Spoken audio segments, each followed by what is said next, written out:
নমস্কাৰ ফ্ৰেণ্ডছ, আজি মই আপোনালোকক মোৰ ঘৰখন দেখুৱাম। মোৰ ঘৰখন কেনেকুৱা, ধনী নে দুখীয়া, ঘৰকেইটা কেনেকুৱা, বাঁহৰ নে কাঠৰ নে পকী ঘৰ, আপোনালোকক গোটেইখিনি দেখুৱাম।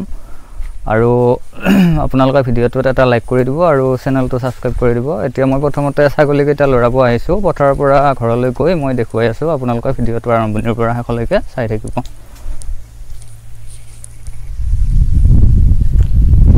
মায়াবিনী রাতের বুকু দেখা পালো তোমার ছবি, ধরা দিলা গোপনে আহি হিয়ার কোণত। বগী বগী ঘাঁহ খাইছেনে? আমাৰ ছাগলীকেইটাক এই পানীত নমাই ইয়াতে দৰৱ দি থওঁ। এইখিনিত ধানৰ খেতি নকৰোঁ, সেইকাৰণে ইয়াতে ঘাঁহ আছে, ঘাঁহখিনি খাব লাগে। সেইকাৰণে পানীত নামি হ'লেও খায় আৰু ইহঁতে, কাৰণ পেট ভৰিব লাগিবতো, জীয়াই থাকিব লাগিব। সকলোৱে জীয়াই থকাৰ বাবেইতো খোৱা লোৱা কৰিব লাগে। এই কলি খাই আছা নেকি? লৰাই নিদিলে হ'ব নাই, এতিয়া অলপ দেৰিকৈ দি আছোঁ। এইখিনি ঘাঁহ আছেতো, খাই শেষ কৰা নাই তই। খা সোনকালে খা। তুমি যেমন শুকান মনত নিয়ৰৰে চেঁচা টোপাল।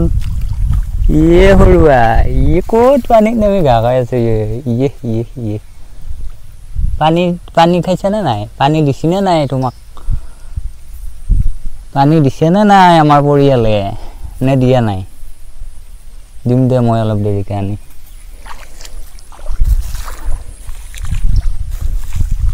পঠা বগা পঠা তই গোটেই একেবাৰে ঔষধ উঠি আছে হা। ঘাঁহ চাহ আৰু খোৱা নাই তই? একো হোৱা নাই বা তোৰ? চাওঁ ইয়াতে কিবা অলপ হৈছে, জোকে খাইছে নেকি? মলম লগাই দিম দে। নামি অহা ৰ'দৰে নৈ মোৰ দেহৰ প্ৰতি পুৱা, ধুমুহাৰ হতে মোৰ বহু যুগৰে নাচন। এইটো ইফালে অকলে ঘাঁহ খাই আছে। সোণাৰাম ক'তে তই? তই ইয়াতে অকলে আছ? কুকুৰে কামুৰিব তোক। কুকুৰ আহিলে একদম চিধা ঘৰলৈ দৌৰ দিবি হা। আৰু পুৰা টাইটছে খা, ইয়াতে ঘাঁহৰে ঘাঁহ হৈ আছে।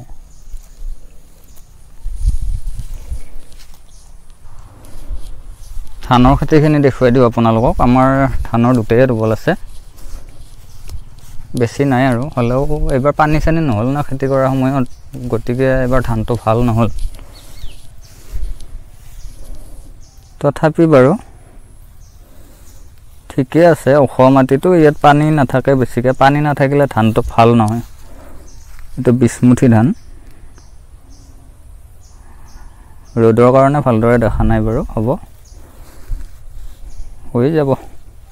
ঘৰৰ খেতি আৰু অকণমান হ'লেই হয় আৰু। আৰু এইটো হৈছে আমাৰ ফিচাৰী। এই ফিচাৰীটোত মোটামুটি 3 কঠামান মাটি আছে, কিন্তু ফিচাৰীটো বহুত দ নহয়। আৰু দ নোহোৱাৰ কাৰণে আমি মাছখিনি বছৰে ৰাখিব নোৱাৰোঁ। বহুত ডাঙৰ হ'বলৈ নাপায় মাছবিলাক, বিক্ৰী কৰিবলগীয়া হয়। এতিয়া মই দেখুৱাম মোৰ এইখন ঘৰ। এইটো হৈছে পূব দিশত থকা ঘৰ, চোতালৰ পূবত। তাৰপিছত দক্ষিণ দিশত ঘৰ নাই বাৰু। তাৰপিছত পশ্চিম দিশত এইটো ঘৰ, সেইফালে ৰাস্তাটো। তাৰপিছত উত্তৰ দিশত এয়া একেলগে প্ৰায় 3টামান ঘৰ লগ লাগি আছে। এইখনে হৈছে